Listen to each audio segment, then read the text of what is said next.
오늘 읽은 본문은 예수님께서 사마리아에서 이틀을 머무시고 난 다음에 목적지인 갈릴리로 가시는 내용이 이제 기록이 되어 있습니다. 사마리아에서 어떤 일이 있었죠? 이제 수가 동네에서 한 여자를 예수님이 만나셨고, 그 예수님을 그리스도로 만난 그 여인에 의해서 사마리아 수가 동네 사람들이 예수님께로 나와 그분을 그리스도로 믿었습니다. 놀라운 역사가 일어났죠. 근데 이제 사람들이 예수님 말씀 듣다 보니까 이거 보통 분이 아닌 거예요. 그래서 조금만 더 우리랑 같이 계시죠라고 이제 그분을 붙잡은 거예요. 그래서 예수님께서는 원래 그 사마리아를 거쳐서 지나가실 때는 그 야곱의 우물에서 잠시 휴식을 취하고 갈릴리로 가려고 하셨다가 그들의 그 청을 받아들여서 이틀을 더 그곳에서 머무시게 됩니다. 그리고 나서 드디어 목적지인 갈릴리로 들어가신 거예요. 제자들 입장에서는 예수님을 따라 이렇게 다니면서 많은 것들을 지금까지 이제 보고 또 경험을 했습니다. 근데 뭔가 이제 그들에게도 막 새로운 희망으로 막 가득 차고 있는 그런 타이밍이에요. 왜 그러냐면 비록 유대에서는 예수님께서 예루살렘 성전을 정화하신 일을 비롯해서 많은 유대 지도자들과 충돌이 있었고, 또 그럼에도 불구하고 그분이 행하신 놀라운 이적들이 있다 보니까 사람들이 막 예수님께 몰려들기 시작했거든요. 우리 선생님이 보통 분이 아니네? 라는 그런 순간에 자꾸 그 소위 말하는 기득권에 해당하는 바리새인들이 자꾸 예수님을 힘들게 합니다. 그래서 예수님께서 다시 고향으로 가자라고 얘기하신 거예요. 그때만 해도 약간 제자들은 침체가 됐을 수도 있어요. 아니 우리 선생님 보통 분이 아닌데 저 정도 바리새인들 그냥 확 엎어버리고 그냥 여기서 새로 시작하시면 안 되나? 이왕이면 갈릴리 그 총구석보다는 이 예루살렘, 이 가장 번화하고 사람들이 많고 중심지에서 뭔가 한번 크게 힘을 쓰시면 좋을 것 같은데 그런 바람이 없잖아 있었을 거예요. 근데 예수님은 고향으로 가자는 거예요. 근데 하필이면 유대인들과 상대적으로 굉장히 적대적인 관계에 있는 사마리아 땅을 거쳐서 가십니다. 그런데 그곳에서 놀라운 일이 벌어진 거예요. 오히려 사마리아인들로부터 뭔가 이렇게 박해까지는 아니더라도 굉장히 안 좋은 시선을 받을 것을 감수하고 들어갔는데 오히려 수가 동네에서 그 수많은 사람들이 예수님께 나와서 그분을 믿었고 또 그분 앞에서 환호하는 것을 보았죠. 그러니까 제자들 입장에서 지금 말씀드리는 거예요. 다시 이제 힘이 생긴 겁니다. 야, 비록 유대에서 좀 애매하게 우리가 도망치다시피 다시 갈릴리로 가고 있긴 하지만 정작 같은 유대인들보다도 더욱더 우리를 적대시해야 되는 사마리아인들이 이렇게 복음에 대해서 반응하는 걸 보니까 그럼 우리 고향 땅으로 들어가면 더 확실한 일이 있겠다. 막 그런 기대가 있었을 거예요. 그런데 그 갈릴리로 향해 가는 도중에 예수님께서 친히 증언을 하시는데 이렇게 얘기하시는 거예요. 선지자가 자기 고향에서는 높임을 받지 못한다. 그러니까 다시 한번 제자들이 막 다운이 되는 거야. 아니 지금 이 말은 누가 들어도 예수님이 지금 제자들뿐만 아니라 예수님의 고향으로도 지금 들어가시는 건데 그곳에 있는 사람들이 예수님을 환영하지 않는다라는 그런 뉘앙스의 말이기 때문에 기분이 또 이상해지는 거예요. 아니 그럼 계속 또 사마리아에 있어야 되나? 어떻게 해야 되지? 조마조마한 마음으로 갈릴리에 들어갔습니다. 근데 예수님의 그 증언이 이제 요한복음 4장 44절에 나오는데 곧장 이어지는 45절은 이렇게 기록이 되어 있어요. 갈릴리인들이 예수님을 영접하더니. 그러니까 만약에 44절과 45절을 연이어 읽으면 좀 말이 안 돼요. 이렇게 되는 겁니다. 선지자가 고향에서는 환영을 받는 일이 없다. 갈릴리로 들어갔는데 갈릴리인들이 예수님을 영접했다. 이렇게 되는 거니까 말이 앞뒤가 확 바뀌어버리는 겁니다. 좀 혼란스러울 수도 있어요. 분명히 예수님이 말씀하신 것과는 분위기가 사뭇 다르기 때문이에요. 그럼 뭐가 문제가 있는 걸까요? 예수님이 말씀하신 게 틀린 건가요? 아니면 예수님이 너무 좀 이렇게 좀 지레 좀 겁을 먹고 이렇게 좀 겸손한 자세로 말씀하신 걸까요? 그건 아니죠. 예수님의 말씀은 분명히 틀림이 없습니다. 우리는 그 다음에 이어지는 45절 후반부 내용을 통해서 예수님께서 말씀하신 바가 무엇인지를 조금은 알 수 있어요. 조금. 물론 우리는 예수님의 공생애에 관련된 내용을 꼭 이 요한복음만 살피지 않더라도 다른 복음서들을 통해서 충분히 알고 있습니다.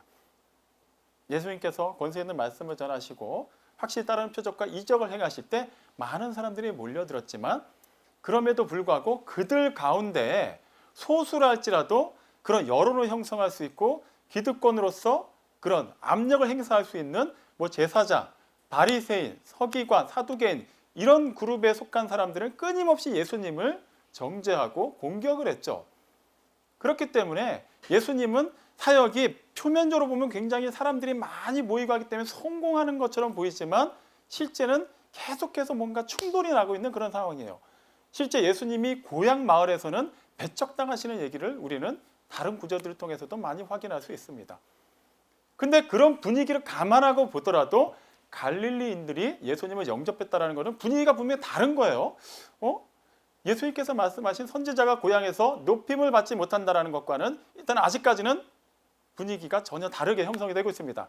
근데 그 이유가 뭐라고 기록되어 있냐 하면 그 갈릴리인들조차 그들도 역시 마찬가지로 명절 때 예루살렘에 갔다가 그곳에서 예수님이 하신 모든 것을 보았기 때문이라고 기록하고 있어요.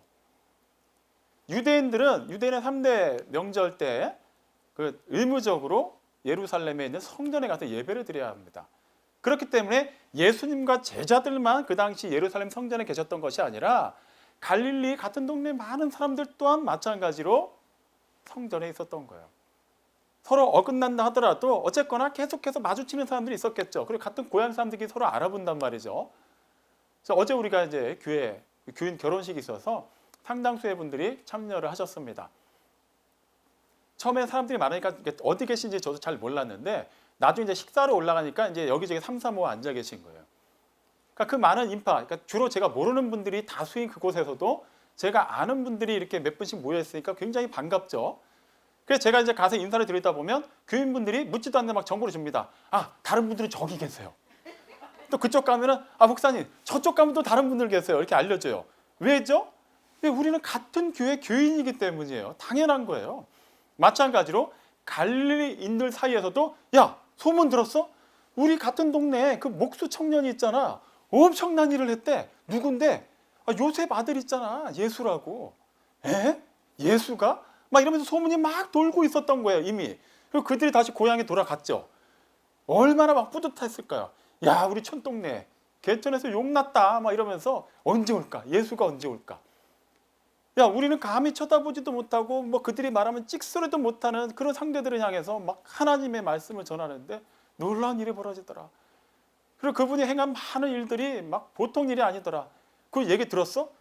이미 갈릴리 가나에서 혼인집에서도 그 물이 변하여 포도주가 되게 한 거 예수가 했다잖아. 이미 사람들 사이에서 예수님은 슈퍼스타가 되어 있는 거예요. 그렇기 때문에 성경 요한복음 4장 45절은 그들이 예수께서 예루살렘에서 행하신 모든 것을 보았기 때문이라고 기록하고 있어요.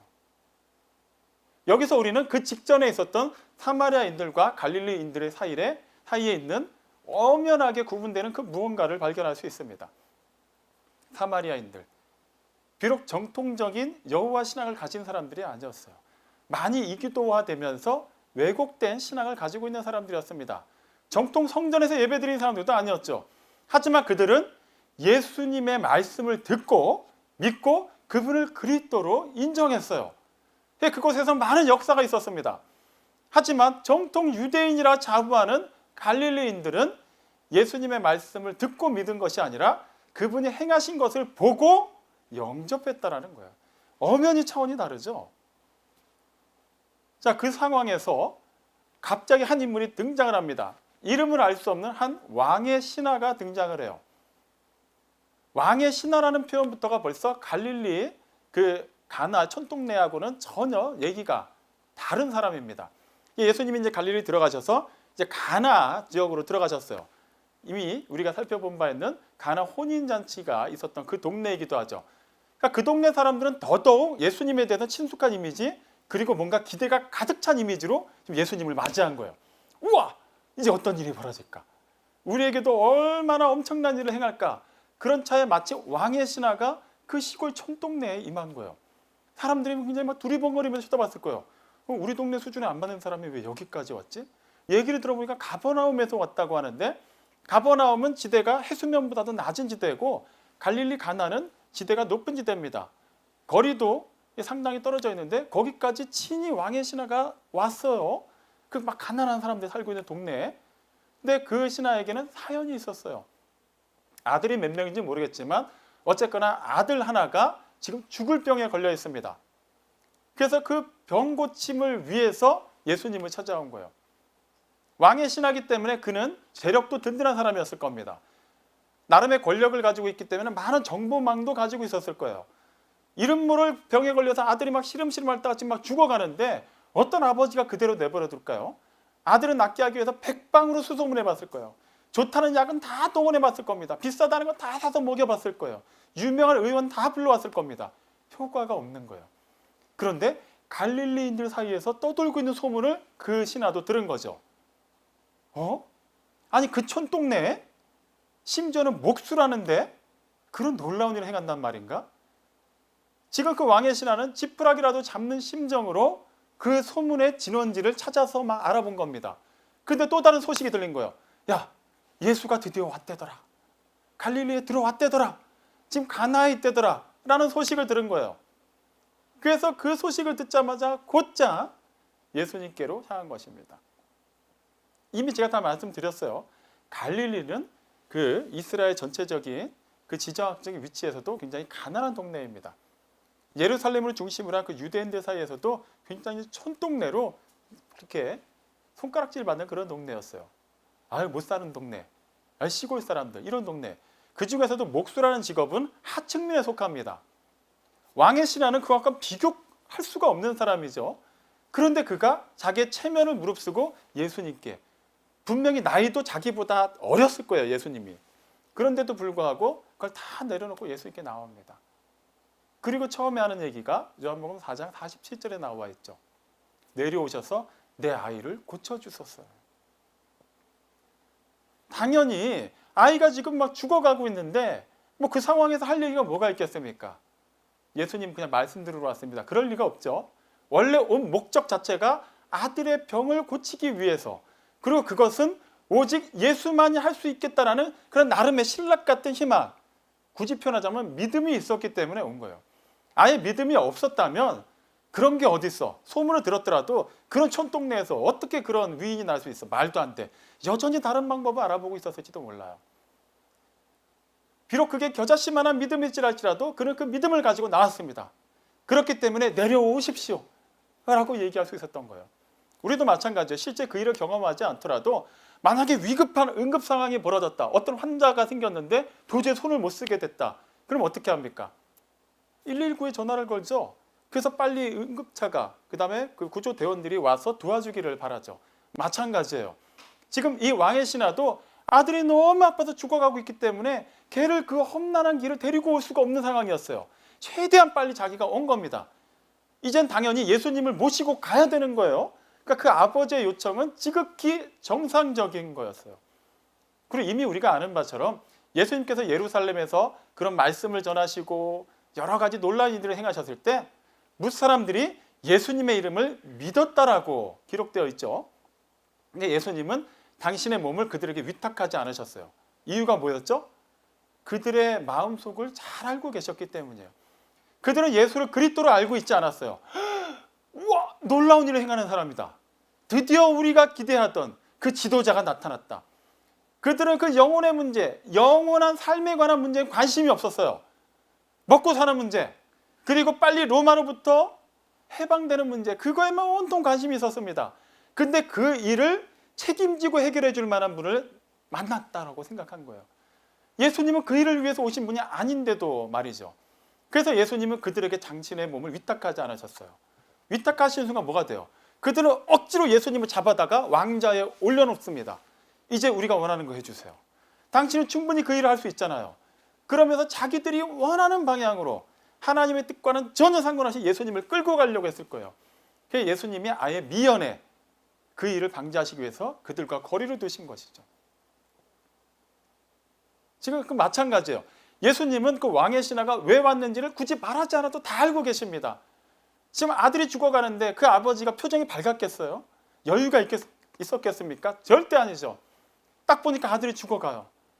사랑이 많으신 주님이 그걸 어떻게 외면하실까요? 그냥 딱 생각할 때 그 왕의 신하가 한 말에서만 마침표 찍고 우리가 잠시 그 다음 본문을 읽지 않으면 당연히 예수님이 그곳으로 가셔서 아들을 고쳐주시던지 뭐 어떠한 방법으로 치유하셨을 거라고 기대할 수 있습니다. 근데 예수님께서 요한복음 4장 48절에 하신 말씀은 전혀 판이한 말씀을 하시죠. 너희는 표적과 기사를 보지 못하면 도무지 믿지를 않는다라고 얘기하세요. 이건 칭찬인가요? 책망인가요? 책망이죠. 지금 아버지, 그 왕의 신하는 아들이 죽어가는 와중인데 굳이 책망하실 필요가 있어요? 일단은 아들을 살려놓고 그 다음에 얘기하셔도 되잖아요. 일단은 아들을 구해줘 놓고, 야 사실 지금 급하니까 내가 살려는 줬는데 너 그거 진짜 믿음 아니다, 이렇게 얘기하셔도 돼요. 우리 생각에는. 근데 주님은 그렇게 하지 않으셨어요. 책망을 하셨어요. 근데 여기서 너희라고 얘기하세요. 그 왕의 신하 한 사람에게만 무한을 주시는 게 아니라 지금 예수님 주변에 모여있는 갈릴리 가나에 있는 그 갈릴리인들, 무슨 일을 벌이실까? 마치 이 왕의 신하가 왔는데 아들이 죽어간다고 하니까 고쳐달라고 하네. 그럼 어떤 일이 벌어지나 보자. 만약에 가버나움으로 가신다면 우리도 한번 따라가서 한번 보자. 막 그런 기대 심리를 가지고 잔뜩 모여 있는 거예요. 그러니까 예수님이 너무나도 안타까우신 겁니다. 그래서 그걸 먼저 얘기하신 거예요. 너희는 표적과 기사를 보지 않으면 도무지 믿질 않는구나. 그들 입장에서는 어떻게 보면 좀 어리둥절할 수밖에 없어요. 왜죠? 예수님이 아예 어떤 표적도 행하지 않으셨다라면 이해할 수가 있어요.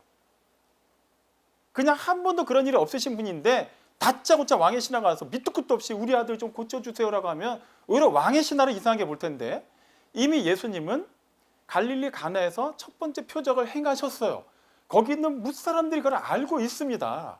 그러니 당연히 그들은 기대를 할 수밖에 없는 거죠. 그러니까 그들의 행위 자체는 표면적으로 문제가 안 돼요.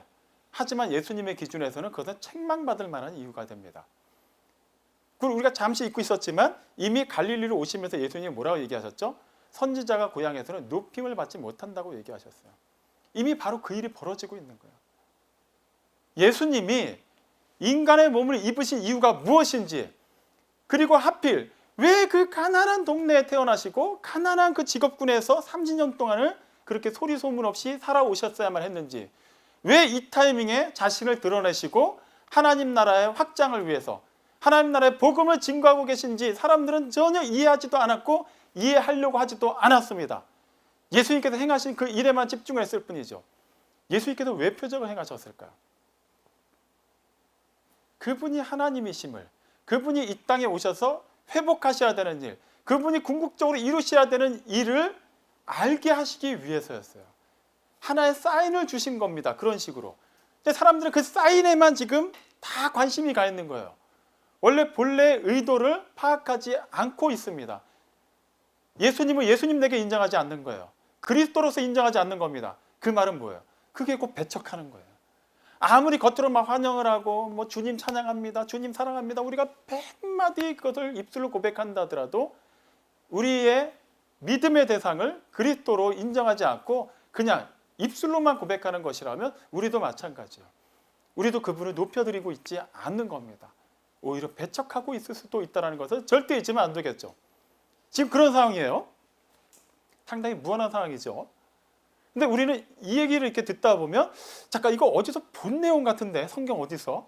라고 떠올릴 수 있는 한 사람이 있습니다. 누구일까요? 어느 한 백부장의 이야기가 기억나실 수가 있어요. 마태복음 8장에 기록되어 있는 내용인데요. 마태복음 8장 5절로 13절까지 말씀을 보면 한 백부장이 예수님께 나와서 뭔가를 부탁하는 내용이 기록되어 있습니다. 그 내용도 비슷해요. 그 백부장에게는 하인이 있는데 그 하인이 중풍병으로 너무 괴로워하고 있는 거예요. 아니 뭐 하인이 뭐 중풍병 걸리면 뭐 그럴 수도 있지. 그 당시에는 그럴 수도 있어요. 굳이 백부장이, 그러니까 주인이 뭐 하인이 아프다고 해서 막 그거를 막 신경 쓰지 않습니다. 그 당시 문화는. 근데 그 백부장은 보통 사람이 아니었어요. 자기 아들도 아닌데 그 하인의 중풍병으로부터 자유함이 회복되기를 바라면서 예수님께 나왔어요. 그래서 내 하인을 고쳐주십시오. 그러니까 그때는 예수님이 의외의 반응을 보이십니다. 그러니까 의외라고 표현한 것은 지금 왕의 신하에게 하시는 것과는 정반대의 그런 반응을 보이셨다는 거예요. 그래, 내가 가서 고쳐주겠다. 그때 마태복음 8장 8절을 보면 그 백부장이 깜짝 놀래요. 주여, 우리 집에 오시는 것을 제가 감당할 수가 없습니다. 말씀만 하옵소서. 그리하면 내 하인이 낫겠나이다.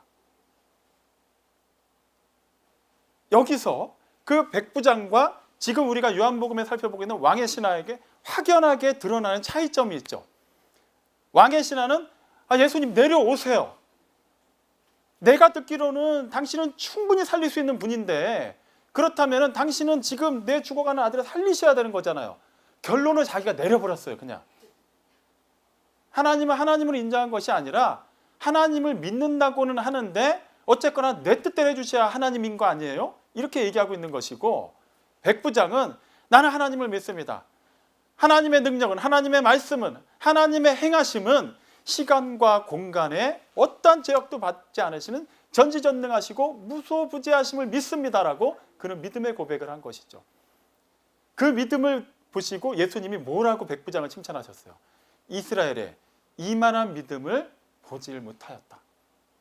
지금 그 자리에는 예수님의 제자들도 있었어요. 이스라엘에 수많은 종교 지도자들이 있습니다. 그들은 다 망라했을 때도 그 백부장, 이름조차 알려지지 않은 그 백부장의 믿음을 아무도 감당하지 못했다라는 거예요. 그렇게까지 칭찬하신 이유가 뭐예요? 예수님을 그리스도로 인정했다라는 거예요. 막연하게 그냥 인간 예수이면서 사람들 사이에서 좀 유명한 사람, 말씀에 권위가 있는 사람, 어쩌다 기적 좀 행하는 사람이 아니라 사람은 사람이지만 또한 하나님이심을 명확하게 그분의 본성을 이해한 것입니다. 그 믿음을 예수님이 칭찬하신 거예요. 근데 아직 왕의 신하는 나름의 믿음을 가지고 나왔는데 그 수준까지는 가지를 못했어요. 그러니까 예수님에게 먼저 책망을 받습니다. 예수님께서 그 공생의 기간 동안에 많은 사람들을 고쳐주셨는데 그 과정들을 보다 보면 비슷하게 드러나는 공통점이 있어요. 예수께서 그의 믿음을 보셨다라는 표현이 많이 등장합니다. 이거 잘못 이해를 하면 조금 예수님이 속이 좁아 보일 수도 있어요. 아니 어차피 고쳐주실 거면서, 어차피 그 불쌍한 사람 고쳐주셔야 할 거면서 굳이 믿음을 확인하시나. 고쳐주시면 그 순간 더 믿음이 나을 것 같은데, 자연스럽게 우리는 그렇게 생각할 수 있는데 예수님은 그렇게 하지 않으셨다라는 거예요. 왜 그러셨을까요? 그냥 무작정 아프다고 다 고쳐주면, 죽어간다고 다 살려놓으면 어떤 일이 벌어질까요? 그냥 아픔이 낫겠죠. 죽다가 살아나겠죠. 그럼 무슨 일이 벌어질까요? 좀 더 산 상태에서 그대로 또 언젠간 죽어요. 그리고는 영원히 죽습니다. 내가 살아나더라도 나를 살리신 분이 누구이시며 이분은 내 몸만을 살리고 내 몸만을 주관하시는 분이 아니라 내 영혼육을 통전적으로 주관하시는 하나님이시다라고 믿는 것과, 와, 이분께 나왔더니 내 몸이 고침받았다라는 것은 완전히 그냥 차원이 다른 얘기예요. 영원한 생명과 영원한 죽음입니다. 그렇기 때문에 예수님은 그걸 알려주시기를 원하신 거예요. 믿음이 없네? 너 죽어라. 이렇게 하신 것이 아니라 정말 너가 낫고자 하느냐? 그 물음에는 네 몸이 낫고자 하느냐만이 들어가 있는 것이 아니라 너의 영혼도 나아야 함을 너가 인정하느냐? 그리고 그것을 위해서 사람이 아닌 하나님만이 하실 수 있다는 것을 믿느냐? 그 하나님이 지금 네 앞에 있다는 것을 믿느냐라고 물어보시는 거예요. 우리에게 물으시는 것도 마찬가지입니다. 우리가 주님 믿습니다라고 고백할 때 주님은 그때마다 우리에게 물으실 거예요. 너희는 지금 누구를 믿고 있느냐? 따져 물으시는 것이 아니라 정말 나를 알고 믿고 있느냐? 나를 진짜 너희 아버지로 믿고 구하고 있느냐? 예수님께서도 물으실 거예요. 정말 너희는 너희를 통치하는 주인으로 믿고 있으며 너희의 영혼육을 완전하게 구원하는 구세주 그리스도로 믿고 있느냐라고 물으시는 거예요. 신약 성경을 보다 보면 예수님에 관한 표현이 다양하게 기록되어 있어요. 뭐 주, 아니면 뭐 예수, 아니면 그리스도, 아니면 주 예수, 아니면 뭐 예수 그리스도, 이런 식으로. 근데 이 표현들은 다 똑같은 의미입니다. 뭐죠? 주 예수 그리스도예요. 예수라는 그 사람 이름만으로 이해를 하면 안 돼요. 예수님은 우리의 주인이 되시는 분이에요. 우리를 통치하시는 분입니다. 이 우주 만물을 완전하게 지으시고 통치하시고 그 가운데 운행하시는 분이라는 것을 고백하는 거예요. 그분은 우리의 그리스도가 되십니다. 메시아, 구세주, 기름 부음 받은 자, 우리의 모든 것을 완전하게 그 어둠에서 빛 가운데로, 죽음에서 생명으로, 우리의 모든 것을 일거에 역전시킬 수 있는 우리의 구원자가 되신다는 것을 믿는 고백이 바로 그리스도가 됩니다. 그렇기 때문에 우리가 예수라고 고백하든 주님이라고 하든 그리스도라고 하든 뭐라고 하든 간에 그 의미는 주 예수 그리스도가 되어야만 하는 거예요. 백부장은 그 고백을 한 거예요. 주여, 내 집에 오는 것을 감당하지 못하겠습니다. 왕의 신하는 다짜고짜 그냥 내려오셔서 내 아이를 고쳐주소서. 지금 오직 자기한테 쏠려있는 관심은 아들에게밖에 없는 거예요. 당연한 얘기지만 지금 자기 앞에 있는 분이 하나님이라는 거는 관심이 없고 어쨌거나 살려주신다, 이분은 살려주실 거라고 믿는다, 그 믿음 붙잡고 나온 거예요. 자, 이렇게 한번 면박을 당했습니다. 그렇긴데 거기서 포기하면 안 되죠. 그래서 그 아버지가 그 왕의 신하가 다시 얘기합니다. 요한복음 4장 49절 말씀을 보면 뭐라고 기록되어 있냐면 주여 내 아이가 죽기 전에 내려오소서. 똑같은 내용을 얘기해요. 여전히 내려오셔서 내 아이를 고쳐주세요. 죽어가고 있습니다. 그런데 완전히 역전되는 반응이 나옵니다. 50절에 예수님이 뭐라고 얘기하시죠? 가라, 내 아이가 살아있다. 근데 더 황당한 거는 좀 전까지 막 안절부절 못하던 그 왕의 신하가 예수님의 말씀을 믿고 그대로 내려갔다라고 기록해 있어요. 아니 어떻게 이게 순식간에 이렇게 이런 일이 벌어질 수 있죠? 좀 말이 안 되지 않나요? 아니 뭔가 좀 차분하게 뭐 니고데모처럼 사마리아 여자처럼 뭔가 좀 대화를 주고받으면서 서서히 깨달았다면 좀 이해가 되는데 그냥 야 너희는 도무지 표적과 기사를 보지 않으면 믿질 않는구나 라고 책망을 받고 나자마자 갑자기 믿음이 생겼다? 이거 좀 신기하지 않나요? 이유가 있습니다. 예수님의 말씀이 그리스도의 말씀으로 그에게 그대로 전달이 된 거야. 이게 무슨 말이지? 그럼 좀 전에는 아니었나? 그냥 뭐 이상한 지나가는 사람의 말이었나? 그런 말이 아니에요. 로마서 10장 17절 말씀 너무나도 유명하죠. 믿음은 들음에서 나며 들음은 그리스도의 말씀으로 말미암나니라. 믿음이 생긴다는 것은 내가 그냥 믿음을 가져야지 한다고 해서 생기는 것이 아니에요. 들어야 돼요. 하나님의 말씀을 들어야 돼요. 우리 그동안 얼마나 많이 하나님 말씀 들었죠? 설교 들은 거 수를 헤아릴 수가 없어요. 직접 성경을 보고 소리내서 읽고 뭐 그거는 뭐 말할 필요도 없겠죠. 그런데 우리의 믿음은 어때요? 정말 늘 상승곡선을 찍으면서 올라가고 있나요? 사실 그렇지는 않아요. 그럼 뭐가 문제가 있다는 거예요. 뭐 다 그런데 뭐 이거는 그냥 지극히 정상적인 거야 라고 말하기에는 문제가 있어요. 뭘까요? 우리 또한 하나님의 말씀을 받아들이지만 그것을 그냥 말씀, 성경책에 기록되어 있는 활자로만 받아들일 때가 너무나도 많은 거예요. 그냥 내가 좀 이렇게 내 기호에 맞는 설교라는 목사의 설교로만 듣고 그냥 끝나는 거예요. 어느 목사를 통해 전해지든지 내가 어떤 상황에서 하나님의 말씀을 보든지 그것이 살아있는 나의 주님이 되시고 나의 그리스도가 되시는 삼위일체 하나님, 또 그분께서 인간의 몸을 입고 이 땅에 오셔서 이루신 그 놀라우신 살아있는 역사라는 것을 믿고 받아들이는 것이 아니라 그랬지, 오늘 말씀을 통해서 나한테 적용되는 거 뭐가 있지?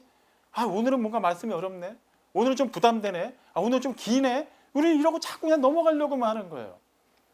그렇기 때문에 우리에게는 하나님의 말씀이 그리스도의 말씀이 아니라 그냥 일반적인 말씀으로만 받아들여질 때가 참으로 많았던 것이죠. 그리스도의 말씀은 분명히 살아서 역사합니다. 능력이 있습니다.